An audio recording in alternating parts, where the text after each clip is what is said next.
Hello, everyone, and welcome once again to the Temple Institute Parsha class. My name is Gedalia Meyer, and I'm podcasting from Ma'ale Adumim in Israel. The subject of evil has long fascinated those who tend to get fascinated by such things. It is a word that strikes at the core of the unique human personality. We no longer say that animals are evil, no matter how cruel or vicious they may be. When an animal is doing something we would normally associate with evil, it is just being itself in some way. When a great white shark, a tiger, or a snake attacks a person, it is following its calling in nature. There is nothing good or evil about this act, but we don't think this way about human beings. We instinctively hold ourselves to a higher standard. This is as natural for us as worrying about our health or enjoying the weather. We do it because this is what we have always done.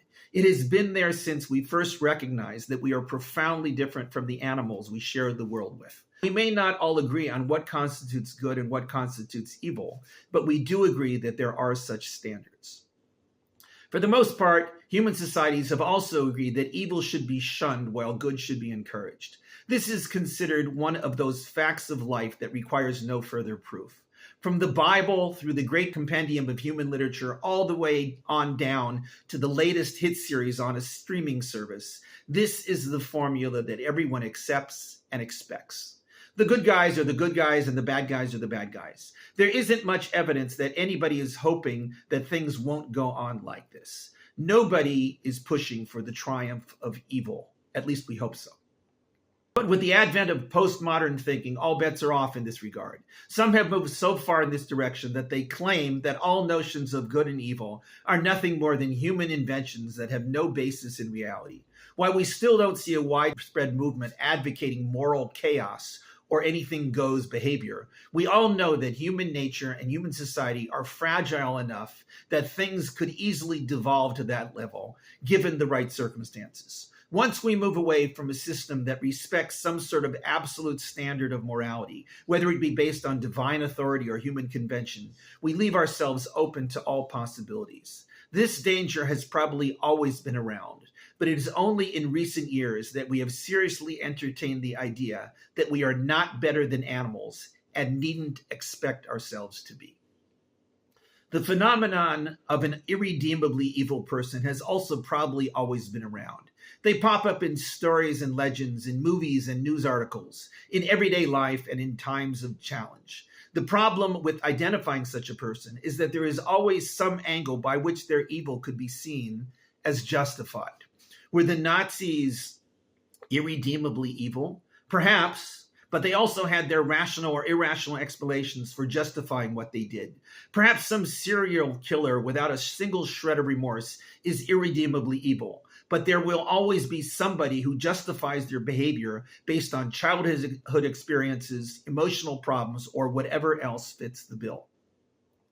Even a classic religious text like the Bible is somewhat ambivalent on this point. There is no shortage of evil people in the Bible, but it is difficult to find a single one whom the Bible would call irredeemable. Take Cain, whom one might call the stereotypical evil person. He killed his brother in cold blood for the most ridiculous of reasons and essentially refused to take responsibility for what he did. That's about as evil as it gets. But he certainly felt that what he did was justified in some way. It is difficult to read that story and not feel that he could have turned his life around even after the deed was done. Perhaps the Bible only alludes to such an extreme state, but doesn't actually provide any examples. This week's Parsha is called Tazria, a word which means seeding or being seeded. It refers to a woman who becomes pregnant. The word choice to describe the process of conception of a child is obvious. This is what happens through the miracle of pregnancy, which is really no more miraculous than planting seeds in the ground and watching a plant grow.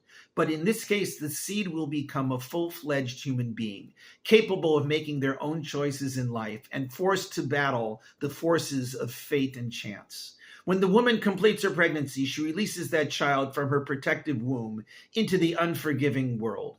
Who knows what the fate of that child will be? Because of this, the woman is required to bring an offering to Hashem a short time after delivery. But this is only the first section of the Parsha. The bulk of the Parsha deals with a completely different subject, the arcane plague of Tzar'at. This is an odd word that may not be Hebrew in origin, but it certainly became known through the Hebrew of the Bible. It has been traditionally associated with the well-known skin disease leprosy.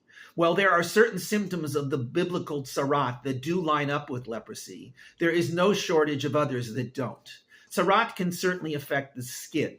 About half the Parsha deals with the various symptoms affecting the skin. It is quite complex, especially when reading it in the somewhat vague language of the Bible. There are all kinds of discolorings and growths. There are indications from balding on certain areas of the body or of hair growth where there was none. There are several different types of discolorations that are quite difficult to distinguish. Rabbinic Judaism has clarified much of this, but in doing so also made it considerably more complex. It is a subject that very few, even among those who are otherwise well-versed in biblical and rabbinic Judaism, are familiar with. The primary reason for not associating Sarat with leprosy is that it not only affects the skin, but also clothing and even the walls of houses. The clothing symptoms are discussed at the end of this week's Parsha, while those concerning houses are found in next week's Parsha. Both of these are also a bit complex and don't resemble anything known about leprosy. If anything, it seems closer to some sort of mold that might attach itself to either clothing or stone walls. The bottom line is that it is difficult to really know what this biblical plague actually was. Most likely, it encompassed more than one agent. It may have included what we currently identify as Tzar'at, but it certainly seems to have gone beyond it in many ways. The kohanim, the priests of the Bible, were exclusively given the task of ascertaining whether a particular person, article of clothing, or a house had been affected with genuine Sarat, and what the procedure was on dealing with it. Among the many details of Sarat, there is one curious thing that appears right in the middle of everything, and consequently is frequently overlooked. In fact, most people who hear this parsha read year after year are likely entirely unaware that it is there. Right after a section that gave a basic description of classic Sarat, with a white blotch on the skin, which has some healthy skin mixed in, we read the following. If the Sarat spreads in the skin so that the Sarat covers all the affected skin from the head to the feet, wherever the priest can see it, then the priest shall examine it and notice that the Sarat has covered all of the person's skin and shall declare that person clean of any plague. It has all become white, so it is clean. But on the day that he sees healthy skin, he becomes unclean. When the priest sees the healthy skin, he shall declare that healthy skin unclean, for it is unclean. It is Sarat. Cutting through the biblical language, what this is saying is that Sarat that has covered the entire body is not Sarat at all. It is, in the words of the Bible, tahor, or clean. It is only when healthy skin appears on that person that it actually becomes Sarat. It is the mixture of healthy skin with afflicted skin that is the symptom of this disease.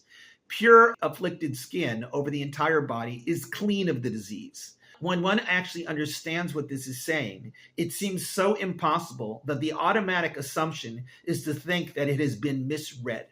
But there is no getting around what the words say. When Sarat spreads over the whole body, it is no longer Sarat.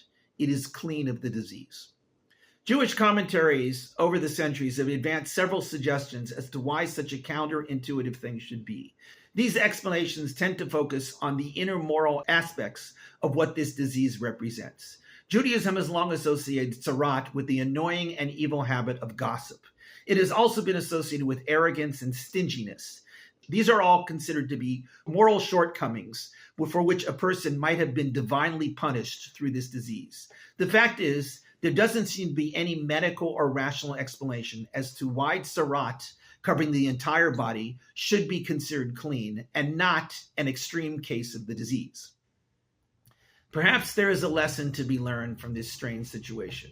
Without providing a genuine reason for why it should be so, it may shed some light on the nature of evil. Stepping into the world of metaphor, this complex of afflictions possibly reveals an insight into the irredeemability of evil. When a person is normal, that is a mixture of good and evil, contesting with each other for control, evil is seen as a kind of disease or affliction. It has to be kept under control through methods of treatment. In the case of Sarat, it is through quarantining the person out of the way of others. In normal society, this also has to be done sometimes. This is why we have prisons and other facilities to keep things under a certain amount of control. But when things get out of hand, when the evil becomes so great that it reaches the point of irredeemable, that person is no longer said to be afflicted. This is simply the way they are. There is really nothing to be done about such a person. There is no cure. In a sense, they are clean, which in this case means unadulterated by any thoughts of good. They are hopeless, as drastic as that may sound. It is only when some indication of healthy skin appears that the person can be treated in some way that might cure them. This is when the evil can be recognized because it is contrasted with the good that that person also possesses. As long as we continue to recognize evil for what it is and avoid the temptation to disregard it as one more quirk of nature, we maintain the hope that it will be kept under control. But once we cross that barrier and no longer deem it evil, we have entered a new world. At that point, evil will not be evil at all. It will be another possible state of human behavior. For better or worse, a portion of the world seems to be heading in this direction. We can only treat the problem if we recognize it as a problem. Shabbat Shalom.